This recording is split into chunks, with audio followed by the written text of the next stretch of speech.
이분이 저한테 얼마 전에 방문을 했었는데, 이분이 지금 현재 42세에 들어와 있단 말이에요. 근데 이분이 지금 42세면 이 36세에서 45세인 현재 이제 이 기사대한 여기에 이제 좀 머물러 있는 상태가 되는데, 근데 제가 이야기하기를 이분한테 이제 첫 마디를 이야기하기를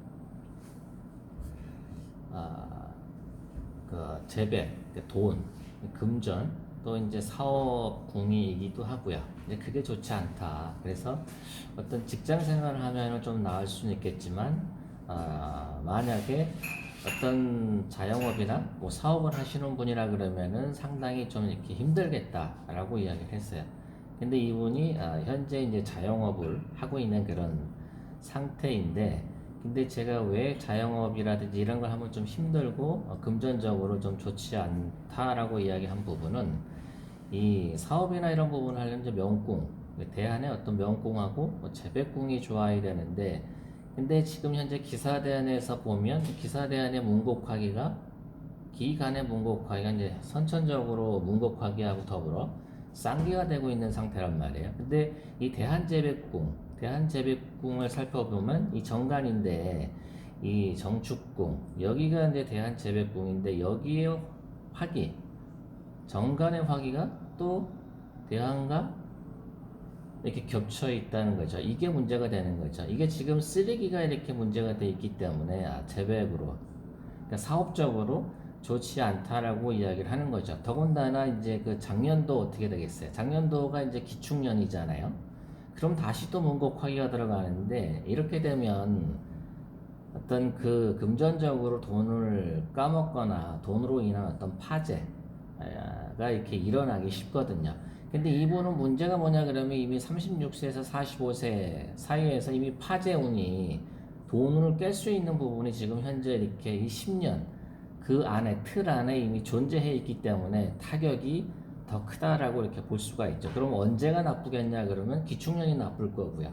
다시 17년이 되면, 정년이 되면 또 거문하기가 술궁에 들어가니까 또 재물적으로 좀 여유롭지 못하게 될 수가 있는 거죠. 근데 이분은 선천화기하고 대한명궁의 화기, 그 다음에 대한재배궁 화기가 이게 세 개가 겹쳤기 때문에 어떤 경제적인 어려움이 더 가중이 된다라고 이렇게 좀 볼 수가 있죠.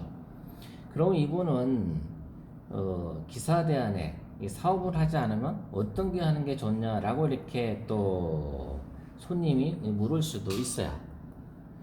근데 제가 봤을 때는 여기 이 현재 여기 명궁이 되면 대한갈록궁이 이 개간이란 말이에요. 그러면 개간의 이 파군화록 자체가 여기에 들어가거든요.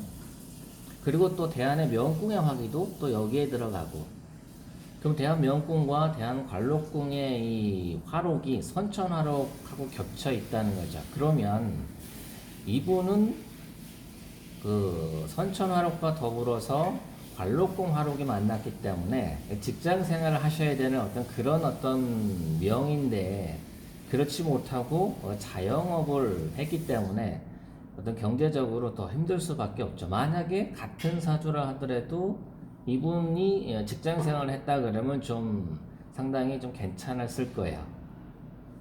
이유는 이제 좀 전에 제가 말씀드렸다시피 선천 무곡화록하고 겹쳐 있기 때문에 그렇게 이야기를 할 수 있는 부분이 되는 거죠. 그러면 이분은 아직 현재 42세인데 45세까지는 사업적인 부분이 좀 어렵기 때문에 그냥 이렇게 빨리 접고 어떤 직장 생활이라든지 이렇게 원치 않아도 그 어떤 회사나 아니면 남한테 이렇게 의탁을 하는 어떤 그런 형태로 가시는 게 낫죠.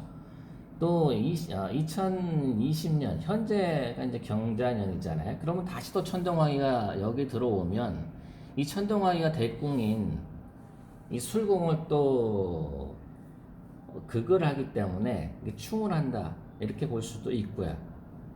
그렇기 때문에 경제적인 어려움이 또 2020년에도 생길 수밖에 없다 이렇게 볼 수밖에 없는 거죠. 그럼 이렇게 되면 그래서 애시당초 자영업보다는 직장으로 이렇게 가시는 게 상당히 좀 좋다라고 이렇게 좀 볼 수가 있는 거죠. 그래서 이렇게 상담을 하면서 한편으로는 또 이렇게 좀 안타까운 그런 어떤 마음이 좀 많이 이렇게 들었던 그런 어떤 사주라고 이렇게 좀 볼 수 있겠죠. 좀 더 좀 이렇게 일찍 왔었다 그러면 제가 좀 말렸을 텐데, 근데 이미 시작을 이렇게 한 상태가 몇 년 됐기 때문에 그래서 좀 아쉬운 부분이 좀 많이 이렇게 있었다라고 이렇게 좀 볼 수 있죠.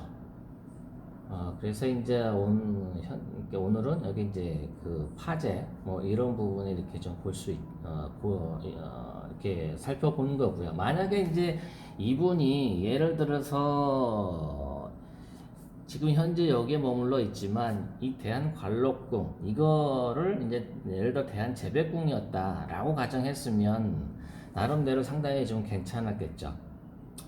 그래서 이게 제가 배운 어떤 관법은 어떤 대한명궁, 대한관록궁. 그러니까 대한관록궁이 좋아도 대한명궁이나 천의궁에서 만나야지 좋지. 대한관록궁은 선천화록에 들어가는데 어떤 대한명궁이나 천의궁에서 또 이렇게 들어가지 않으면 그냥 이렇게 좀 보기만 좋은 어떤 그런 형태라고 볼 수 있어요. 항상 그래서 재백궁이든 관록궁이든 좋은 상태면 내가 그걸 취하려면 어떤 명궁에서 그런 어떤 뭐 록이든 권이든 어떤 소스가 같이 만나야지 어떤 그 이렇게 더 좋은 어떤 형태를 구성할 수가 있지. 이게 하나의 어떤 조건만 됐다고 해서 명궁에서 받쳐주지 않으면 그런 부분에 대해서는 좀 능력 발휘를 하기에는 좀 어렵다, 이렇게 볼 수가 있어요. 그래서 오늘은 어떤 사업을 이렇게 하면서 좀 이렇게 고전하는 어떤 그런 사주를 좀 살펴봤습니다. 그러면 오늘은 여기까지 하겠습니다.